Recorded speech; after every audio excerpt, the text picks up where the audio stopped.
m'appelle Jean-René Riche, je suis jeune chef cuisinier pâtissier d'origine guadeloupéenne et haïtienne, antillais quoi. Et voilà, je fais la cuisine antillaise à travers le monde pour découvrir ma culture et ma cuisine antillaise.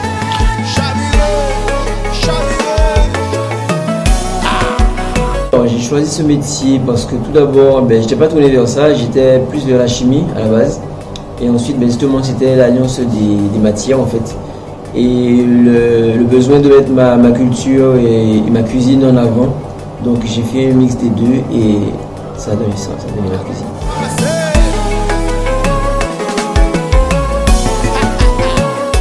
Alors, ce qui m'a incité à ouvrir ma pâtisserie, donc on fait pâtisserie et cuisine, on fait les deux. Mais la pâtisserie réellement, c'est parce que la pâtisserie antillaise, les pâtisseries antillaises ne sont pas connues du tout aujourd'hui.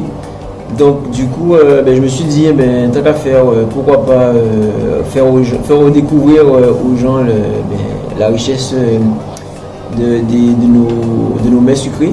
Et en même temps, mettre aussi du salé parce que tout le monde on mange du sucré, mais on a bien envie de manger du salé. Il y a aussi des chocolats. Donc en fait, la culture antillaise, c'est tellement riche que je ne pouvais pas faire que la pâtisserie. Donc voilà.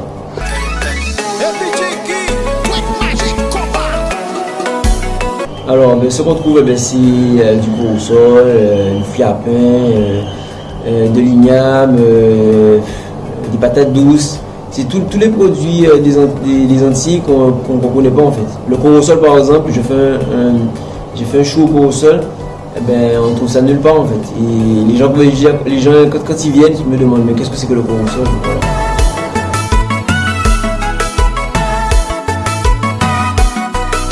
Oui, il faut être passionné parce que c'est énormément d'heures. Je me lève tous les matins à 6 h, je me couche à 23 h minuit. Et donc c'est des journées de 12 et 14 heures minimum de travail. Donc si on n'est pas passionné, c'est même pas la peine.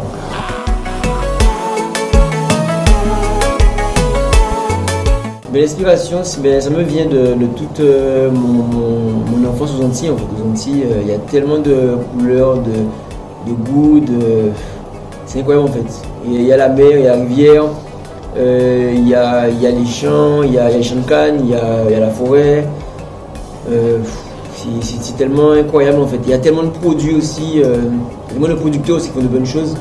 Donc voilà, il y a le chocolat, c'est tellement incroyable que moi-même j'ai pas assez de temps pour pouvoir faire tout ce que je viens de faire.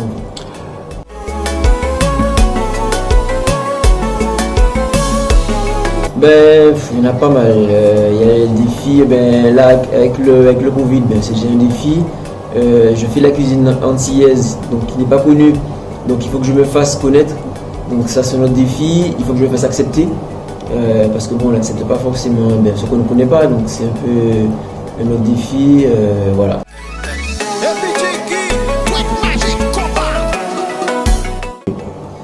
Alors, les difficultés au début de ma carrière. Au début de ma carrière, j'étais pris pour pas un rigolo, mais bon, je voulais faire la cuisine antillaise gastronomique, ce qui n'existe pas. Donc, chaque fois que j'allais voir une entité, une banque ou n'importe quoi, on me disait que ce que je disais, ça n'existe pas en fait. Pas possible en fait. Cuisine antillaise, gastronomie, non, c'est que du colombo, des acras, et puis il n'y a pas grand chose. Donc, c'était le plus compliqué. Ensuite financièrement parce que s'installer c'est beaucoup d'argent. Donc financièrement c'était compliqué.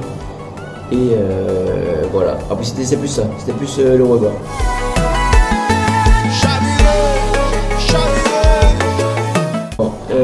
Des critiques, donc j'ai eu déjà quand les gens passent devant le restaurant, ils regardent le restaurant, ils disent que c'est beau.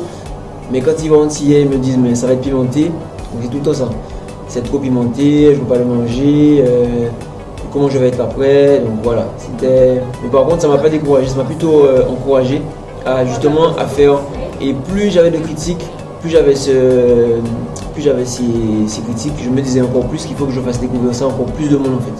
Parce qu'il ne peut pas y avoir autant de personnes qui me disent que ma cuisine est comme ça en fait, ou que ma cuisine n'est pas riche. Donc je me suis dit, non, il faut vraiment que je montre à tout le monde que voilà, que c'est pas pimenté, c'est super bon, qu'on peut en manger tous les jours, il est bien.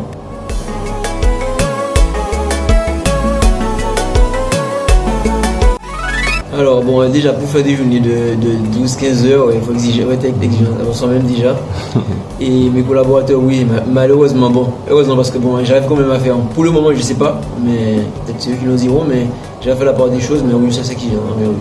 Je veux que vraiment que ça soit carré parce que vu qu'on est justement, on est face à pas des critiques, mais on est précurseur par rapport à quelque chose, donc on aura plus de critiques par rapport aux autres en fait.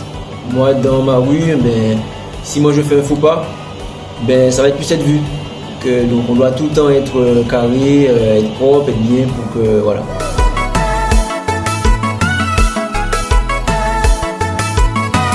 Ben, avantage, c'est qu'on ne voit pas les heures passer, on s'amuse très souvent, on voit beaucoup de choses. Et les inconvénients, c'est qu'on passe beaucoup d'heures en fait. On passe beaucoup d'heures à nettoyer, on passe beaucoup d'heures à ranger. Et c'est beaucoup d'heures en fait. C'est vraiment un sacrifice. Mais après, on veut que s'amuser, mais c'est un sacrifice.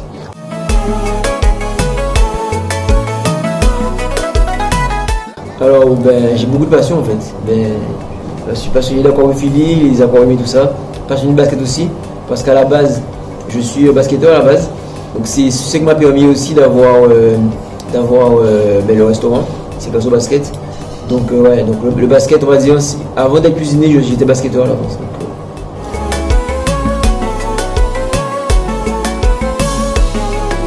Alors les sociaux, donc je suis sur Instagram, Twitter, Facebook.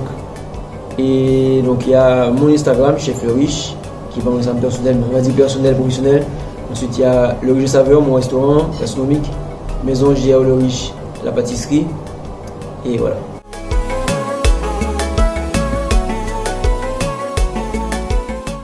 Un conseil, ben, c'est déjà d'être passionné, de ne pas avoir peur parce que ben, ça fait, par exemple là, si on veut se lancer en plein Covid, ben, ça fait peur en fait.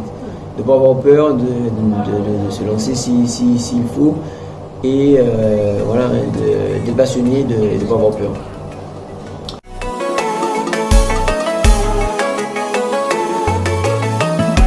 Alors, il y a beaucoup de projets. Donc là, je vais faire des émissions de télé très bientôt, une chaîne YouTube émissions de télé. Ensuite, je vais ouvrir un restaurant sur Paris, un restaurant gastronomique. Ok. Je vais écrire un deuxième livre, là, dans quelques mois. Et voilà, c'est déjà pas mal quand